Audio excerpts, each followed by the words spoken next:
With King Charles on his way out, Prince William is expected to take over the crown. And apparently at the top of his list is to say, "Peace out, Meghan, you're done." And he plans to formally strip Meghan Markle of her royal title. Prince William is reportedly formulating a plan to finally strip Prince Harry and Meghan Markle of their HRH titles. Meghan has said through a representative today that she is not using the HRH title.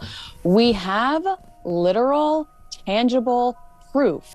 Being that Meghan and Harry are not official members of the royal family anymore because they stepped down, they're not allowed to use their HRH title. Now, Meghan, just last week, she did her first long-form sit-down podcast interview. She showed a basket that she had sent to the host of the podcast as a thank you for allowing her to come on. And here you can kind of zoom in here and it says, "With the compliments of Her Royal Highness, the Duchess of Sussex." Prince William plans to flex his muscles and wipe his wayward brother Prince Harry and his power-hungry wife Meghan from the history books. Let's chat about Meghan Markle. She couldn't be more cringe if she tried. It's hardly a secret that the palace has already conducted secret meetings with members of the government to discuss putting the plan into action. Harry and Meghan, the dreariest couple in the history of planet Earth. Now, a staggering 2/3 of Brits are calling for Harry and Meghan to be stripped of their HRH titles. Well, Her Royal Highness Meghan Markle, Duchess of Sussex, is about to be stripped of her official title. I would love reconciliation with my family. I don't know how much longer my father has. He won't speak to me because of this security stuff. Like, guys, you don't got to do this. Please, I'm begging you to stop. You just can't keep faking it. But it would be nice to reconcile.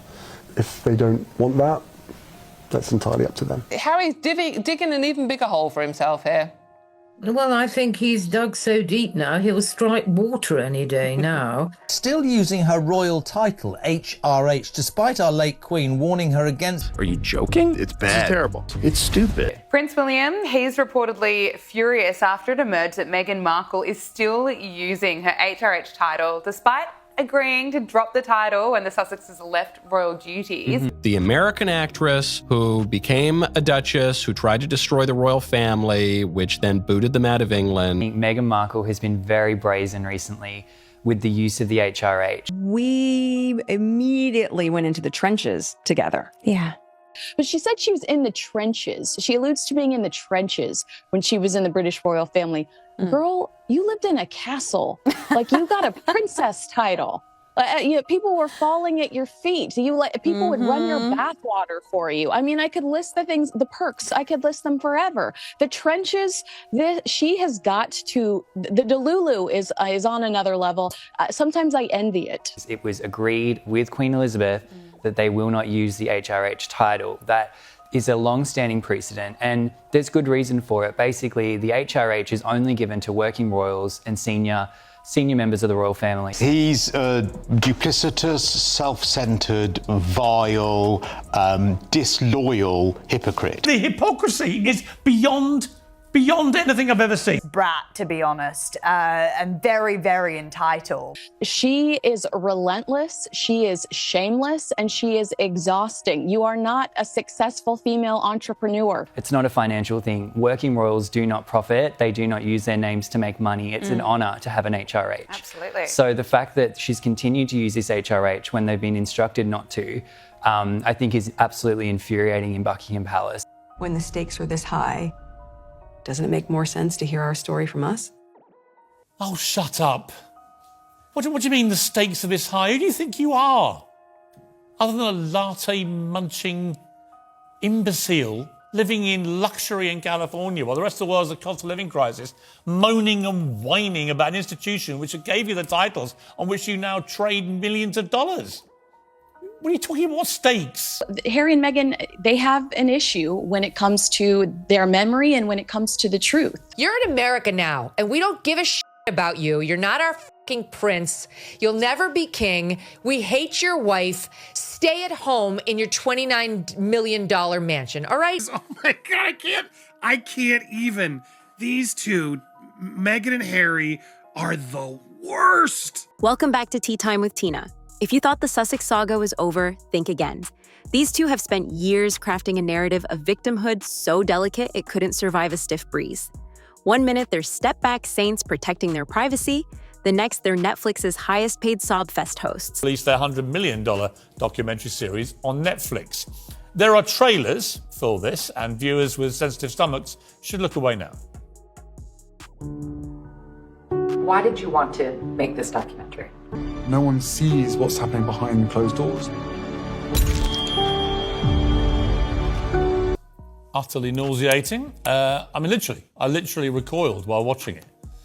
The sanctimony, the fake drama, the hammy woe is me that's been going on now for years. The somber tickle of the piano keys, the staged black and white photographs of this very ordinary young oppressed couple having what appears to be some tiny semblance of fun in their California mansion as they count all their money. Strap in, because today we're serving up every inflated claim, each forced tear, and a relentless takedown of their cash cow acting careers. But first, don't forget to like and subscribe, because let's face it, I'm nothing without your support. Now back to the tea. It all began with Meghan Markle's grand entrance, jetting into Kensington Palace on a swirl of paparazzi flashes and a grin so wide it looked photoshopped, and the confidence of someone who'd already rehearsed her memoir excerpts in the mirror. She was billed as the voice of modern royalty, yet her charity appearances felt like auditions for most self-aggrandizing philanthropist. Remember that animal shelter gala in Manhattan? Meghan performed the puppy cuddle sequence so earnestly you'd swear she invented compassion. There we go. There we go. With a little paw. So all the dogs that come in, including Minnie, will be neutered on site in our clinic, microchipped, and we offer the same service to outpatients. No pricing. In reality, it was a carefully choreographed PR stunt, an Oscar-worthy performance in self-promotion, not service.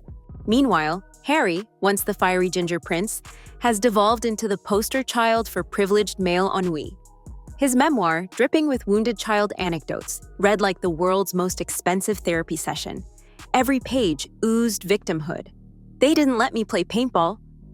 The paparazzi stared at my fangirl girlfriend. We get it, Harry. You feel hurt. I had to do everything I could to protect my family.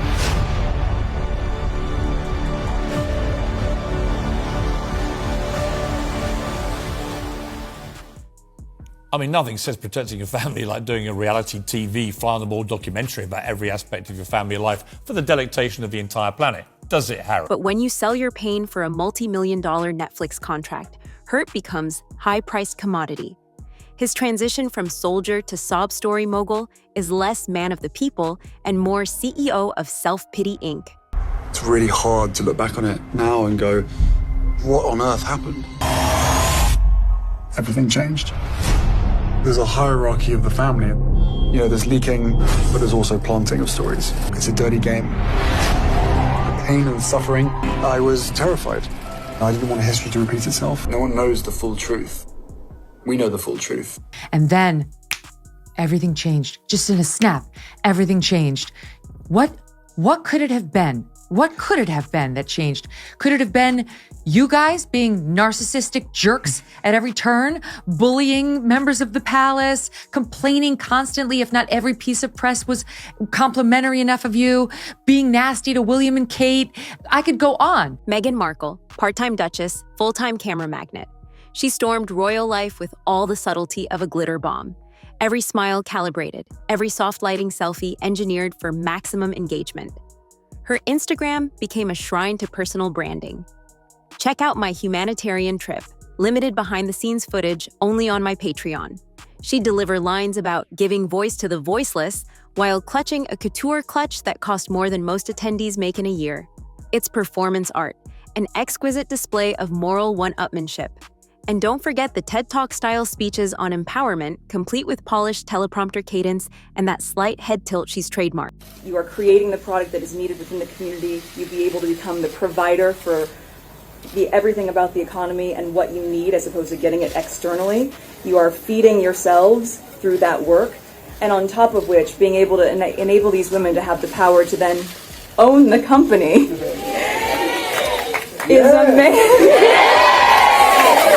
But that's what's amazing, and that's what's needed, because there's so much talent here, there's so much ingenuity here, and there's so much promise here. So if given the level of support and the resources that you need, the potential is astronomical, and you can see that there. And I think for you women, I'm so proud of you in the business that you're creating, and also being able to now control your own purse strings, because when you have that level of independence, my goodness, you can do anything. Every word screams, "Look at me being deep," yet it rings as hollow as a royal tomb. But the pièce de résistance is her charity gala tour. Amalfi Coast one week, Cannes Festival the next, Davos the week after. Each event features her as keynote speaker, headlining panelist, or special guest, always subtly reminding everyone that she's more compassionate, more enlightened, and just more than the rest. And the kicker? She often nets a speaking fee so obscene it could fund the UN's budget for microloans. If compassion had a price tag, Meghan's would read 6 figures, paid in full, upfront. And Harry? He's right there beside her at Podium Central, nodding gravely, playing the sympathetic spouse. But we all know who's running the show. And by the looks of it, it's not him. Prince Harry, meet reality. You're no longer a scrappy ginger rebel. You're the CEO of a self-pity conglomerate. Your book, your interviews, your tearful confessions, it all screams, "I'm hurting, please sponsor my healing." Every anecdote about heavy-handed royal protocols and mean guards is up for sale. You turn childhood trauma into subscription revenue. Heartfelt, yes, until you realize that your self-pity footage drove Netflix subscriptions up by 20%. Almost 6 months after their splashy royal exit, Prince Harry and Meghan Markle are working on a grand entry of streaming. NBC News has learned the Duke and Duchess of Sussex have signed a multi-year deal with Netflix to produce scripted and non-scripted shows, films, and even children's programming. Real grief doesn't come with an escalator to high-priced speaking circuits. Yet here you are charging $500,000 for a keynote on overcoming adversity, complete with tear-timed pauses and luxury retreat packages. And let's not forget the mental health crusade. You lecture the world on vulnerability while buffering your own advice with a golden parachute. It's okay to ask for help, you say, while your help comes with a business class ticket to LA. If empathy had authenticity, this would be a church basement. Instead, it's a 5-star resort with your name on the marquee. They call it the archetype of the triggered royal. And boy, does it fit. You publicize every therapy badge, every mindfulness quote, every self-care Sunday photo op. But true healing never comes with a corporate sponsorship. When your pain is for sale, it stops being your pain and starts being someone else's entertainment. The second half of the Netflix series from Harry and Meghan has dropped, and it's not going to do much to bring the royal family back together. The couple contend that their lives were made miserable because other family members were jealous of the attention Meghan was getting as she married into the family.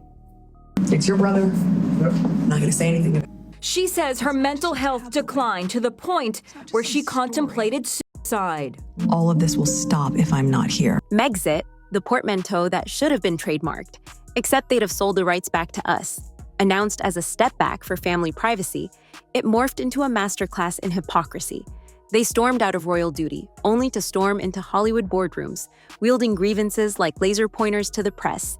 They lectured the world on press harassment while sitting for photo shoots in which they personally courted tabloids.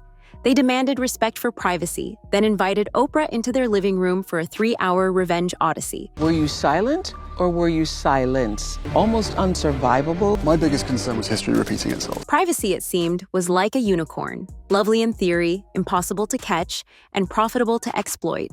Then came the content extortion era. First, the best-selling memoir snippets, pay to read my pain. Then Netflix specials, pay to watch my therapy. And finally, multi-city speaking tours. Pay to cheer my sob stories live. Their revenue model?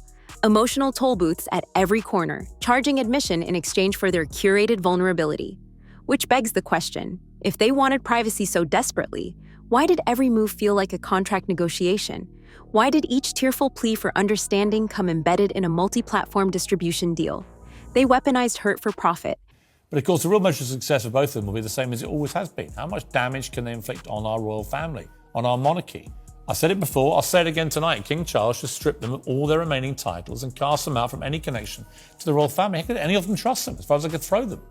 Because without it, they're just whining millennial windbags with a permanent victim complex, knowing that victimhood is what makes them all the money.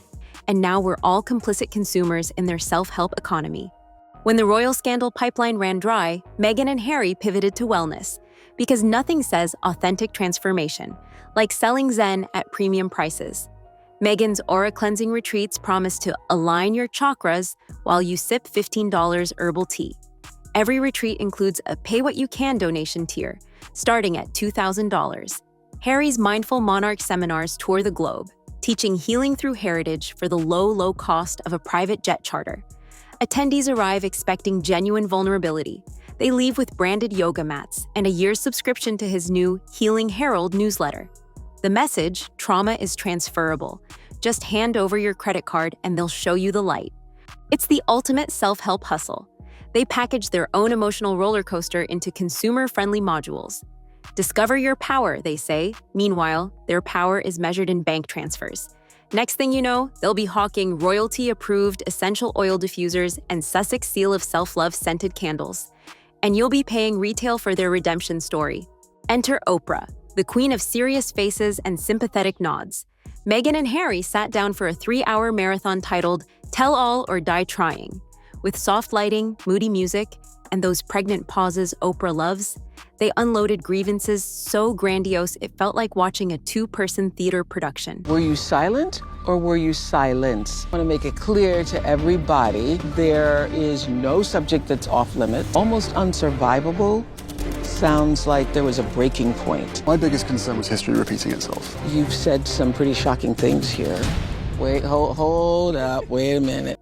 Meghan recounted tales of racism, bullying, and stifling royal protocol, while Harry dramatized tales of paparazzi harassment and evil press liaisons. Their tear ducts worked overtime, furrowing brows and dropping heads for maximum pity advantage. But here's the kicker. As their stories crescendoed, Netflix stocks surged.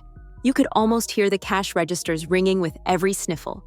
Harry and Meghan on Netflix promised raw candor. Instead, it delivered lavender-tinted reenactments and slow-mo montages of sunsets over Malibu. They recast themselves as humble rebels, yet each episode felt more like a brand reel than a docuseries.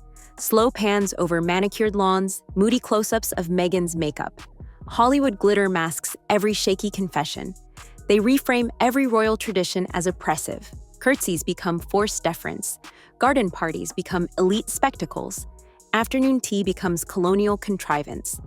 Meanwhile, they happily feast on the spoils of that very tradition: royal titles, security details, multi-million-dollar contracts.